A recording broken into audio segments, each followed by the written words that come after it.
163 juga dijawab dengan 163 tapi kalimatnya sama. Apa kalimatnya? Saya hanya bersedia diperiksa jika ijazah asli ditunjukkan dan laporan polisi mereka diperlihatkan kepada saya. Dan saya menilai penyidik Polda Metro juga tidak sembarang lah, artinya mereka cukup sangat memahami karena tapi kan itu kan little bit tricky ya kan. Ya, betul. Jadi orang tuh dijebak sepertinya kan. Iya. Jadi kan pusing.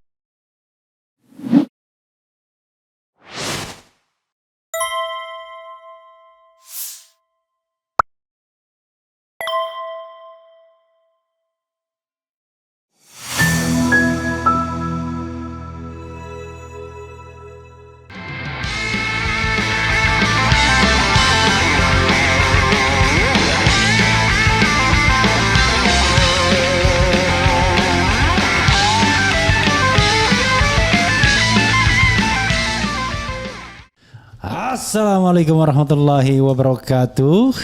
Sobat RH sekalian, jumpa lagi kita di channel yang keren ini. Keren Cadas. Jadi sobat RH sekalian, lama saya tidak keren Cadas ini ya, karena mengikuti kasus yang menurut saya ini memang sangat disayangkan. Ada 3 orang peneliti, 3 orang yang bergelar minimal S2, tapi juga kandidat doktor dan 2-nya lagi doktor. Dan doktornya di 2 perguruan tinggi. Bahkan konon bukan 2 perguruan tinggi saja, tetapi banyak ya. Tapi Pak Taufik jangan jauh sekali ininya ini. Gitu, ya. Kalau itu nggak nyampe nanti suaranya. Aku jauh, engkau jauh. Aku dekat, engkau dekat. Ya. Hati adalah cermin. Jadi saudara sekalian, saya tadi membersamai RRT Roy Rismond Atifah sekali lagi, belum sebagai siapa-siapa, baru sebagai masyarakat ya kan. Nanti daripada dikomplain orang kan, nggak peduli. Jadi pernah jadi juru bicara dalam jangka waktu beberapa menit, ya, gitu. Setelah itu bubar ya. Nah sekarang kita tahu bahwa yang saya hadapi ini adalah kebetulan lawyer dari salah seorang RRT itu yaitu yaitu Dr. Tifa M. Taufik. Assalamualaikum warahmatullahi wabarakatuh. Taufik pakai Q, kemudian Andika, saya tidak tahu Andika Dian Prasetyo. Andika Dian Prasetyo. Oke, dekat juga bro ya. Bukan Andika Perkasa, bukan Andika Kangen Band kan, bukan ya? Oke, dan seperti saya tidak ditemani laptop karena laptopnya entah kemana. Nah, Pak Taufik. Yes. Ya, saya tahu Anda mau rapat. Oke. Waktu kita memang tidak terbatas. Karena itu barangkali Anda silakan mengevaluasi perjalanan kasus klien Anda, Dr. Tifa ya. Oke. Kemudian apa rencana ke depan dan apa yang kemudian terjadi secara hukum, baik hukum maupun non hukum. Silakan. Ya. Bagus, saya memulai perbincangan dari ketika kasus ini diangkat. Kita memulai perbincangan ini dari ketika kasus ini diangkat, dinaikkan dari lidik ke sidik, dimulai dari acara tanggal 9 Agustus. Ya, gelar perkara khusus, dari mana gelar perkara khusus itu adalah permintaan dari pengadu atau pelapor yang kita semua tahu hasilnya. Lalu justru setelah gelar khusus itu tiba-tiba saja ada penetapan sebagai tersangka. Bukan tiba-tiba ya, kan itu kalau saya mencatatnya totalnya sekitar 4 bulan itu baru ditetapkan. Tarik ulurnya lama aja. Lama sekali, baru pada bulan November itu ditetapkan sebagai tersangka.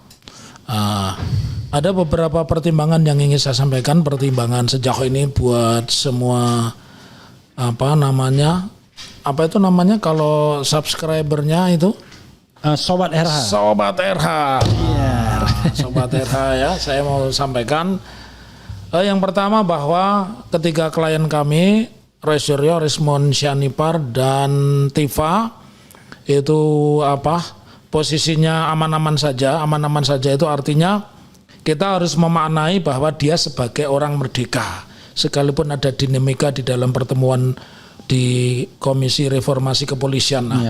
Karena saya mendampingi Tifa, jadi ada satu problem psikososial ketika mendampingi saat itu dan sudah terselesaikan, dan mungkin ini sebuah keunikan ya yang hanya dimiliki oleh satu kekompakan antara penasihat hukum dan klien. Yang kedua, pemahaman seorang advokat. Advokat itu cuma 2 prakteknya ketika membela klien di dalam perkara pidana. 1, sedapat mungkin membebaskan dia dari dakwaan atau tuntutan. Yang kedua, meringankan. Kalau sebisa mungkin meringankan ya. Tetapi kalau tidak bisa keduanya, jangan menambah beban. Karena itu pekerjaan seorang advokat begitu ya. Nah, lalu saya jelaskan di dalam peristiwa perkembangan selanjutnya, Dokter Tifa ini kan ditanya sekitar 163 pertanyaan, tetapi kita selesaikan dengan 1 jawaban. Jadi biar paham, 163 itu ditanyakan semua, makanya waktunya 10 jam, tetapi setiap jawabannya sama. Bukan 163 dijawab dengan 1 pertanyaan. 163 juga dijawab dengan 163 tapi kalimatnya sama. Apa kalimatnya? Saya hanya bersedia diperiksa jika ijazah asli ditunjukkan dan laporan polisi mereka diperlihatkan kepada saya. Kenapa? Karena inilah tadi yang saya bilang, pekerjaan penasihat hukum itu meringankan, syukur-syukur membebaskan. Kenapa saya bilang? Kalau di dalam berita acara pemeriksaan hanya menyebut peristiwa seperti itu, sementara kasusnya ini delik aduan bahwa di situ harus ditemukan setidaknya 2 unsur, ada niat jahat dan tujuan jahat. Dan kalau itu perkara yang berkaitan dengan pasal 310, 311 yang ancamannya itu paling tinggi adalah 4 tahun, ya, kemudian ditambah pasal 27 ayat 3, 27A ya, kemudian pasal 32, pasal 35, pasal 45 dan pasal 48 ya. Saya kalau mengatakan sebagai seorang ahli pidana itu klasternya, kelompoknya, golongannya itu adalah golongan penghinaan. Kalau penghinaan sekalipun dengan menggunakan undang-undang yang ancamannya tinggi, tetap menginduknya itu sebagai delik aduan yang absolut. Absolut itu hanya bisa diperiksa kalau yang merasa dirugikan mengadu begitu ya. Nah, singkat cerita, apa yang kami sampaikan di situ sampai dengan 10 jam pemeriksaan itu yang kemudian berakhir dengan diperbolehkannya pulang ya, diperbolehkannya pulang dengan 1 catatan, harus wajib lapor, meskipun kalau kita bicara menang-menangan wajib lapor itu di KUHAP nggak ada. Tapi ini kan sebuah mekanisme polisi dan jaksa untuk mengontrol supaya keberadaan klien atau seseorang itu di mana. Lalu itu yang kedua. Wajib lapornya 2 kali seminggu. 2 kali seminggu pada saat itu, dan Senin Kamis ya. Dan pada hari ini sudah ditetapkan wajib lapornya hanya hari Kamis. Nah, hari Kamis. Artinya ini kan mereka report sendiri. Iya. Dilihatnya kok wajib lapor malah rame. Malah dipikirnya wajib lapor itu membuat gentar. Ternyata malah rame kan begitu ya. Nah, itu perkembangan saat ini. Jadi Bang Refli. Lalu sebelum nanti muncul pertanyaan berikutnya, apa yang kami lakukan di akhir pernyataan? Ada closing statement juga di dalam berita acara pemeriksaan. Apa kalimat yang Anda tambahkan? Saya bilang kepada Bu Tifa, tolong sampaikan kata-kata bahwa kita akan menghadirkan saksi yang meringankan, kita akan menghadirkan ahli, dan kita akan tetap konsisten jawaban kita bahwa hanya bersedia menjawab jika ijazah asli ditunjukkan dan laporan itu. Nanti kalau saksi dan ahli akan begitu juga? Kalau saksi dan ahli tidak dong. Kan saksi dan ahli itu orang yang mengatakan peristiwa yang menimpa Dr. Tifa itu bisa dikenakan pidana apa enggak, kan begitu. Berbeda kan? Saya kira syarat yang ditunjukkan begitu juga didoktrin. Bukan, maksud saya di dalam pernyataan terakhir ada 3 kalimat. Dengan saksi meringankan, menghadirkan ahli, kemudian yang ketiga ya kan, saya tetap akan melanjutkan pemeriksaan kalau ditunjukkan ijazah dan apa. Kalau enggak ya cukup 1 kali aja. Ya cukup 1 kali saja. Pak Taufik ya. Teknik seperti itu apakah akan baik atau merugikan atau menguntungkan klien sesuai? Nah, itu satu pertanyaan menarik. Tetapi kalau menjawabnya orang yang punya pengalaman long experience dan sudah praktek, itu sudah kami lakukan. Saya ini kebetulan bersama Andika ini. Dulu kita mendampingi, kalau tidak salah itu 2 tahun yang lalu ya. Jadi ada 4 pegiat lingkungan hidup. Yang satu didampingi oleh salah satu lembaga bantuan hukum. Saya tidak menyebut begitu karena apapun strateginya itu kami tetap rekan begitu. Oke, lembaga bantuan hukum di Jakarta. Di Jakarta, ya. Karena jadi kebetulan kita nggak boleh nyebut LBH gitu ya. Nggak, saya tidak boleh menyebut begitu karena strateginya berbeda dan akibat hukumnya berbeda. Nggak boleh menyebut LBH Jakarta. Ya, gitu. tidak boleh menyebut itu. jadi ceritanya ada 4 pegiat lingkungan hidup dianggap melakukan pencemaran nama baik sebagaimana yang dituduhkan hari ini. Kami strateginya berbeda. Yang satu didampingi penasihat hukum dan ketika pemeriksaan menggelar demo dan sebagainya. Kami tidak. Sebelum klien kami ditetapkan menjadi tersangka, kami mengirim surat namanya legal opinion yang mengatakan bahwa peristiwa yang Anda tuduhkan pada klien kami itu tidak berada pada wilayah yang disebut sebagai penghinaan. Karena penghinaan itu harus memenuhi 3 unsur. 1, saya saling mengenal. Ya, saling mengenal. Yang kedua, bahwa sebuah penghinaan itu ditujukan kepada orang yang kita kenal. Yang 3, penghinaan itu memang memiliki risiko hukum. Jadi tidak mungkin orang yang tidak kenal itu bisa disebut menghina. Tidak mungkin orang yang menghina itu tidak punya niat. Dan itu ada di deskripsi. Barang siapa dengan niat jahat menyebarluaskan dan sebagainya, kata-kata seperti itu, dan itu tidak kita dapatkan. Oleh karenanya kita kirim. Dan tetap akhirnya mereka tidak mau, kita minta ditunda pun tidak mau. Akhirnya setelah ditunda 1 minggu kita datang dan di dalam pemeriksaan kalimatnya persis seperti hari ini. Yang kami skenariokan kepada Bu Dr. Tifa apa? Saya memenuhi panggilan karena menghormati sebagai warga negara, ditulis nama, alamat, riwayat hidup, pekerjaan. Tetapi ketika terhadap substansi masalah kita sampaikan, kita keberatan untuk dilakukan pemeriksaan. Apa yang terjadi kemudian kepada 3 itu? Yang 3 itu 12 hari atau 14 hari atau 2 minggu sesudahnya kami menerima surat pemberitahuan dihentikannya penyidikan. Karena putus asa. Karena ya apa yang mau didapatkan kalau jawabannya seperti itu. Jadi sesungguhnya strategi ini pun bisa dipakai dengan syarat 3. Prinsipal sepakat dulu, kemudian PH juga sama-sama memiliki skenario. Karena menurut saya ini paketnya sama Bang Refli. Jadi nggak bisa misalkan yang lain menyebut Dr. Tifa tidak, terus kemudian yang lain menyebut Rismon tidak atau sebaliknya, tetap akan bakal jadi tersangka karena skenario yang paling bagus ya kalimatnya seperti itu. Tapi Pak Taufik ya, nanti bisa ditambahkan Andika, sepanjang atau sependek pengetahuan saya, Roy Suryo dan terutama Rismon itu sudah banyak itu terutama banyak sekali dia menerangkan soal macam-macam itu. Tapi kan memang nggak ada kaitannya dengan Dr. Tifa dan Roy Suryo kan kalau misalnya dia melakukan digital forensik atau apa-apa. Silakan. Nah, kalau sepanjang pernyataan itu masih dalam frame-nya sebagai seorang ahli, itu tidak masalah. Tetapi kalau saya lihat model pertanyaannya itu hampir serupa, bahwa peristiwa pada tanggal sekian di tempat ini yang dihadiri oleh Egy Sujana, Tri Kurnia, Roy Suryo dan sebagainya, saudara mengatakan seperti ini. Bagaimana pendapat saudara pada menit sekian dan sebagainya. Ketika pertanyaannya seperti itu, mungkin itu berisiko. Tetapi kalau pertanyaan itu menyangkut, misalkan saya sebagai ahli pidana ditanya bagaimana pendapat Pak Taufik tentang apa yang dimaksud pidana. Apa unsur-unsur pidana? Kalau begitu dalam penghinaan itu unsur-unsurnya apa? Nah itu berisiko. Itu tidak berisiko karena tidak menyebut orang. Yang berisiko itu ketika di dalam satu tempat menyebut orang dan menyebut bagaimana cara pengucapannya, maka itulah yang disebut peristiwa hukum.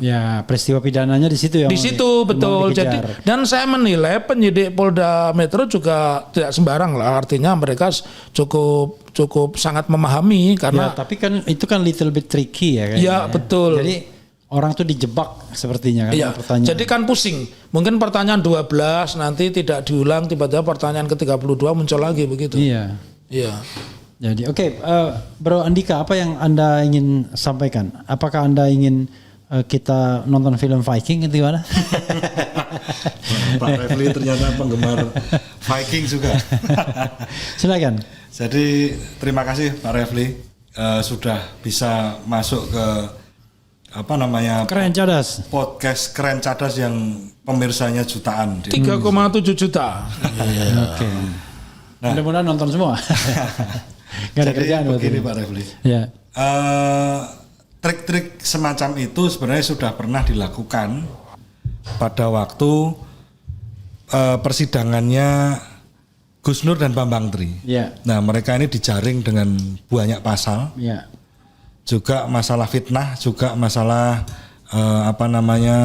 penistaan agama kalau di Gus Nur dan Pak Bambang Tri. Terus juga pencemaran nama baik. Jadi nah kalau di trio RRT ini lebih sederhana lagi. Jadi hanya pencemaran nama baik, terus fitnah. Kemudian ditambahkan pasal 32, 35 tentang memodifikasi atau merubah dokumen elektronik. Nah ini ada juga pasal ujaran kebencian 28 ayat 2. Ya. Ujaran kebencian. Ya. Nah yang ingin saya soroti sebenarnya kan sederhana saja. Jadi yang di pasal-pasal pidana yang seperti pencemaran nama baik, terus kemudian ada fitnah, itu kan harus dibuktikan dahulu. Ya. Dari dulu sampai hari ini itu tidak pernah muncul yang namanya ijazah itu, ijazahnya Pak Jokowi itu kan tidak pernah muncul. Ya. Maka dari itu kan kami juga di Solo, kami juga menggugat CLS itu dengan harapan ya dibukalah ijazah Pak Jokowi ini ketika ya sama seperti omongannya dulu, katanya mau membuka ijazahnya ketika ada di persidangan. Terus kemudian tapi sayangnya, jadi ketika persidangan di Solo ini dari mediasi itu bahkan sudah diberikan fasilitas oleh mediator. Apakah mau hadir atau melalui kuasa hukumnya untuk dengan luring atau daring, bahkan sudah disiapkan alatnya juga. Itu tidak mau, tidak merespon. Pokoknya tidak merespon, begitu. Malah memilih untuk mengadukan ke Jakarta. Betul. Nah, itu yang agak janggal dan ini kan bertentangan dengan asas ultimum remedium. Jadi harapan kita kan perdatanya dulu ini harus dibuktikan. Ijazah ini asli atau palsu dulu. Jadi kalau ini memang asli, ya termul kan boleh berbahagia, Pak. Jadi oke lah Pak Roy Suryo mungkin dan Bang Rismon dan Dr. Tifa, kalau memang beliau salah ya oke silakan diproses. Tetapi ketika barangnya yang menjadi perdebatan ini tidak pernah dibuktikan, masyarakat tidak pernah tahu ini barang wujudnya seperti apa. Terus kemudian yang kemarin saja Bambang Tri dan Gus Nur saja sudah dipenjara. Masa sekarang mau makan korban lagi? Mungkin kita perlu tanya Bahlul, barangnya bagus apa enggak begitu. Itu barang bagus. Terus kemudian yang terakhir Pak Refli, yang saya prihatin yaitu tentang penggunaan pasal 32, 35 Undang-Undang ITE. Sepengetahuan saya Undang-Undang ITE itu hanya untuk undang-undang transaksi elektronik. Jadi undang-undang itu dibuat karena memang negara kita itu sedang dalam transisi dari transaksi yang biasa begitu kemudian beralih ke elektronik. Maka dari itu perlu payung hukum, perlu perlindungan bagi para pelaku transaksi kan begitu. Nah, ketika pasal yang dikenakan itu adalah memodifikasi sebuah dokumen elektronik, ini sebenarnya permasalahan seperti ini banyak gitu loh. Pak Refli, di masyarakat, contohnya seperti penipuan-penipuan di Facebook. Katakanlah si A transfer ke si B, kemudian harusnya transfer 10 juta, tetapi hanya transfer 1 juta, kemudian diedit lah, screenshotnya itu seakan-akan itu 10 juta. Ya menurut saya itu yang kena seharusnya. Itu yang kena pasal 32. Tetapi kalau seandainya Pak Roy Suryo, Dr. Tifa, dan Bang Rismon itu hanya mengunduh, kemudian tidak ada niat jahat untuk menggunakan dokumen itu, ya harusnya tidak kena kan begitu. Apalagi yang mohon maaf, perkara-perkara yang penipuan seperti itu tadi, ketika kita laporan di kepolisian, berapa juta yang numpuk dan tidak dikerjakan. Dan yang menarik, entah Pak Tope atau Pak Andika, pasal 35 itu bicara tentang dokumen yang seolah-olah otentik. Jadi dia mengedit dokumen agar tampak otentik. Seperti otentik. Kan dalam faktanya boro-boro Rosyuro bilang dokumen otentik, dia bilang dokumen palsu. Di mana dia konsisten? Kok bisa itu dikenakan begitu? Ya, menurut kecuali saya kecuali dia ngedit lalu ini loh. Barangkali misalnya pretend itu Dian Sandi. Oh ini yang aslinya, padahal itu nggak asli. Ini kan sebaliknya, dia justru ingin mengatakan itu tidak asli, tidak otentik. Lalu kenapa pasal tetap? Kalau kami mendampingi dari awal kan banyak orang terkejut ya. Banyak orang terkejut, itu layak mereka nanti pasti setelah pemeriksaan ditahan.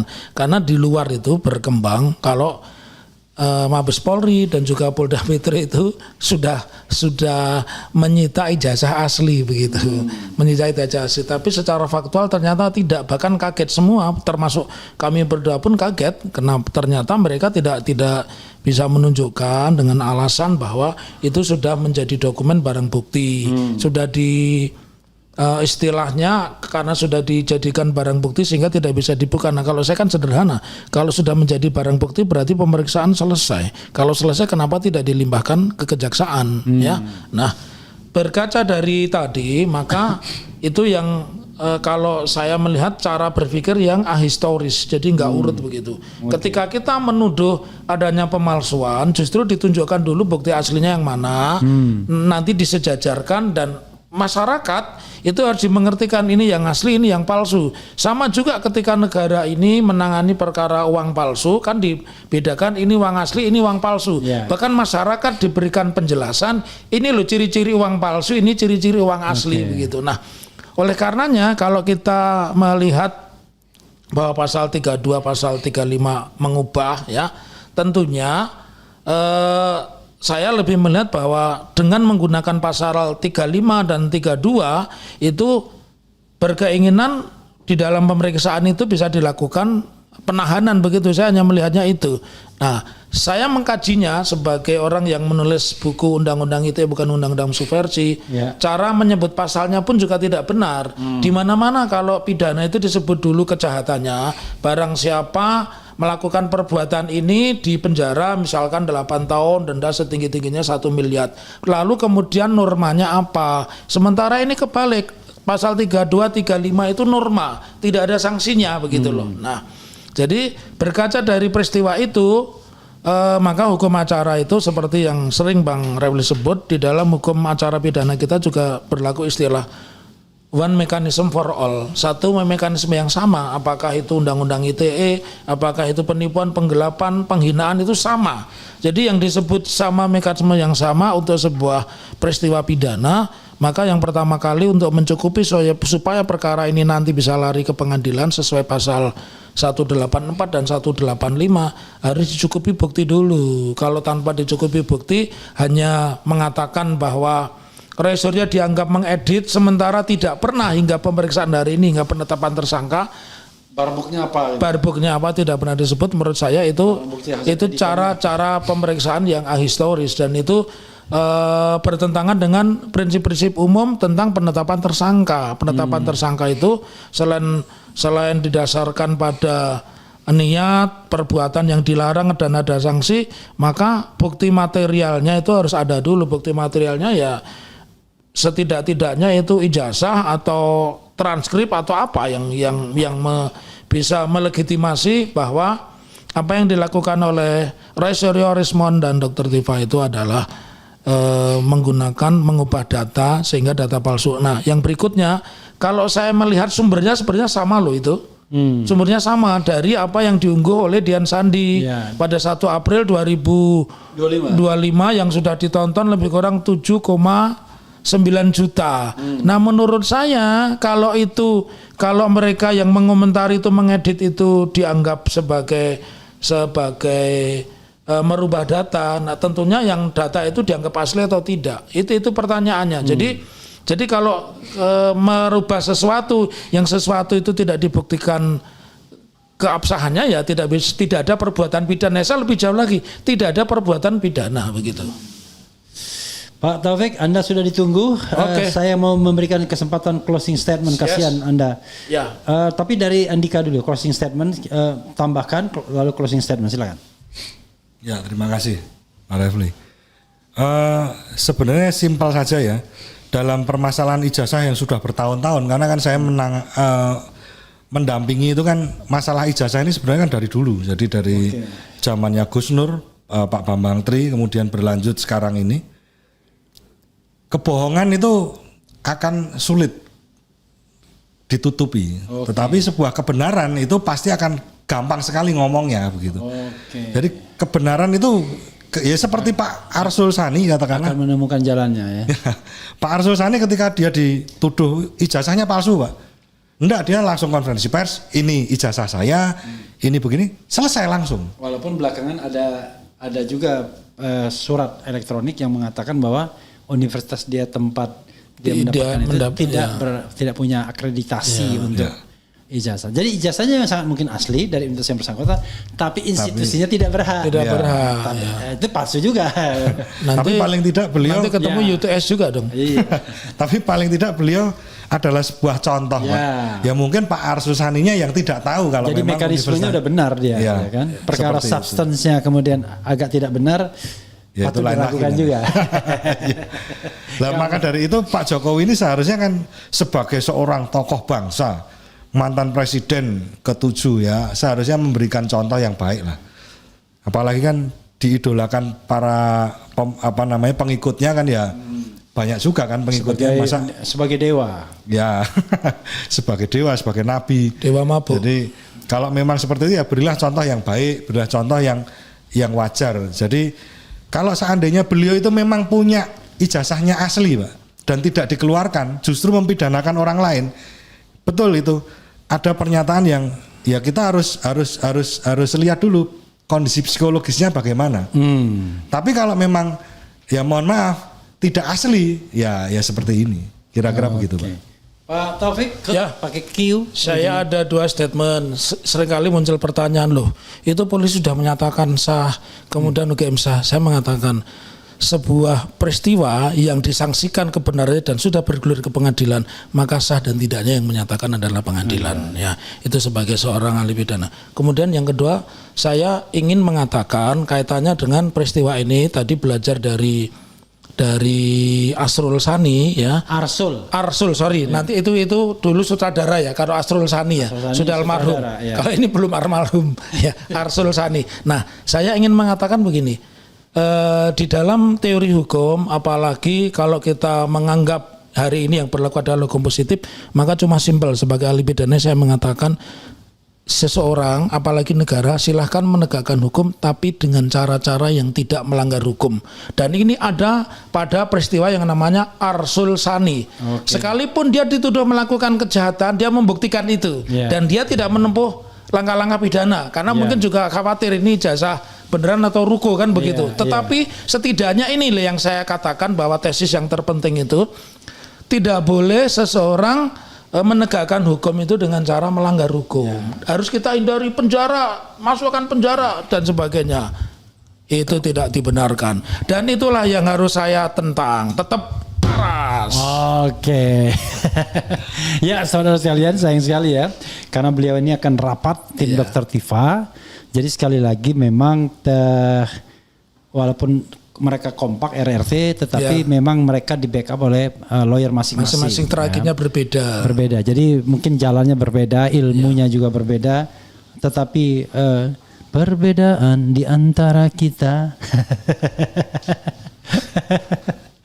Jadi saudara-saudara itu saja ya. Mudah-mudahan mereka tiba, jangan disebutkan rumah makannya ya. Oh, tidak usah disebutkan. Di Jakarta Man juga tidak usah kita sebut. Jakarta Selatan aja. Luas Jakarta Selatan. Wassalamualaikum warahmatullahi wabarakatuh.